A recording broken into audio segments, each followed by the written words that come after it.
Hi, this is Johnny with Johnny's Auto Repair. Today, do something a little bit different. We're looking at the ThinkDiag Scan Tool. I'm going to do a kind of review of it. And I just bought this maybe about 3 months ago, and it's a little bit better than the typical OBD2 scan tool, where you can just look at maybe 15 data PIDS plus you can retrieve and erase codes. This one gives you additionally the ability to look at factory data PIDS, plus you can do some actuation tests bidirectionally, and it gives you a little bit more options without having to spend like $1,000 on the typical professional scan tool. So what I'll do is I'll kind of run through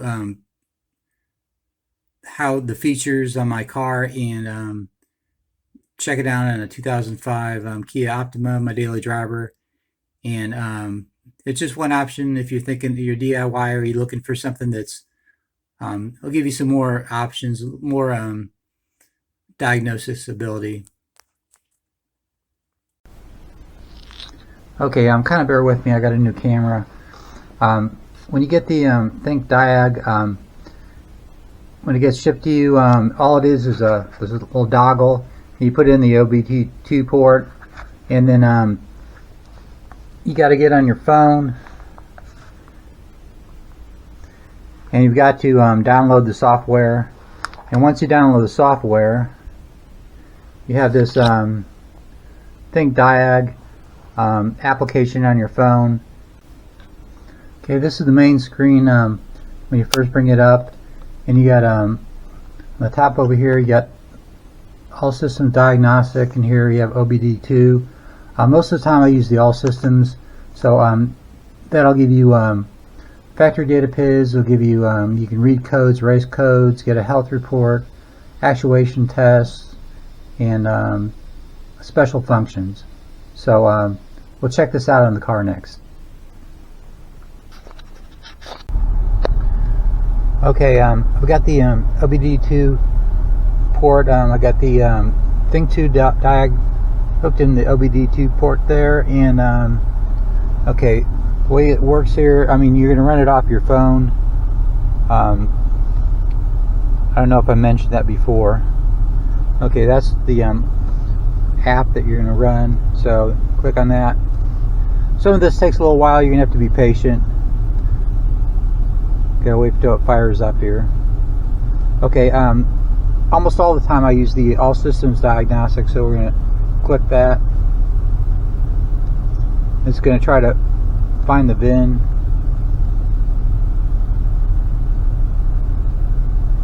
It has this kind of strange animation going on here, but you gotta be patient here. Okay, I'll fast forward some of this.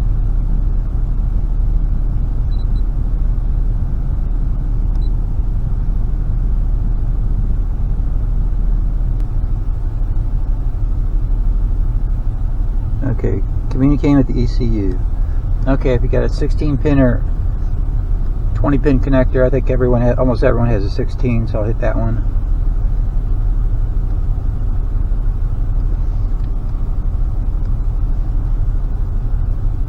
Okay, a VIN code has been detected.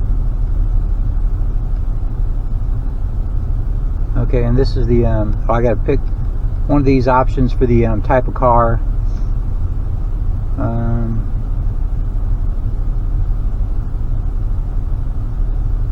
United States area.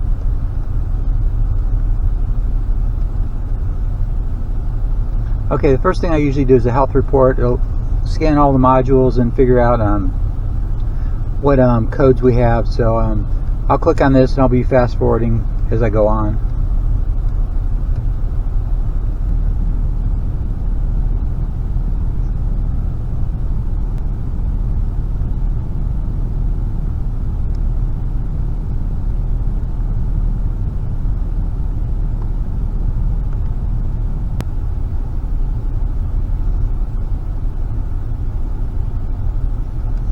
Okay, now you can either look at the individual DTCs or look at the report. Kind of look at the individual ones right now. Read fault codes. Looks like I got a P013002 sensor, bank 1 sensor 1, the circuit. Okay, I'm gonna go back and do the look at the airbag one. Okay, good thing about this tool is it can look at the airbag module, which a regular OBD2 couldn't. See what codes I got there.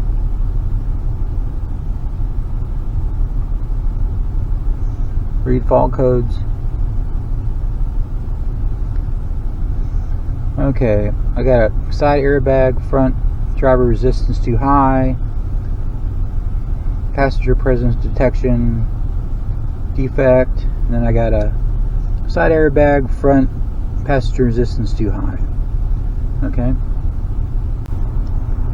Okay, we're back. Now we're going to kind of look at the data PIDS available for the ECU. So system selection here, ECM,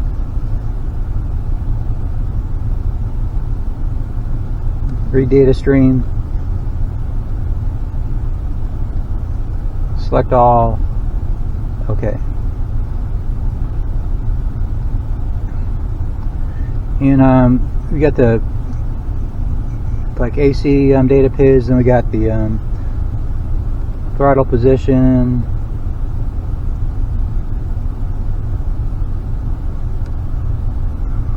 battery voltage, cranking signal,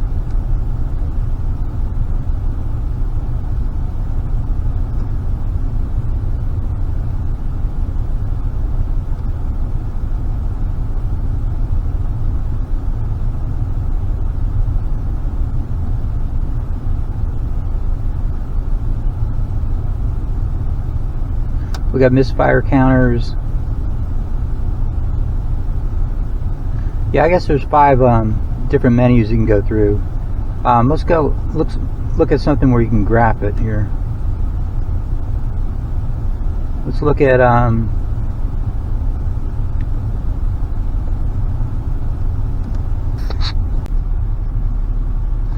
okay, this tool also has a record function. Right now I'm recording the engine speed.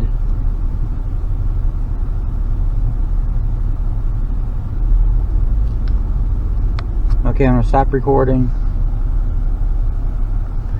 And it says enter file name if you want to save this, so why not? Okay, I'm not sure where it saved it, but it did save it, so let's go back out of here.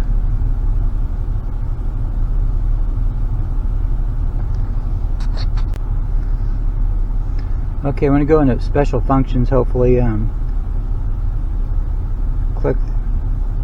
Select the ECM, special functions. They got evap leak test, ignition test. There's a lot of these. I don't really probably wouldn't have time in this video to go through all of them. So let's check out the actuation test for the ECU. Let's see, actuation test. There we go. You can disable the cylinders, turn the AC compressor relay on and off. Some of these tests you have to do with the engine off, I found out. Okay, so that's a quick overview of this tool. I mean, to do a thorough review of all the functions, it'd be half hour, an hour, and I know I wouldn't want to watch a video that long. So that'll be it for this video. Thanks for watching. Consider liking, subscribing, and we'll see you at the next video. Thank you. Bye.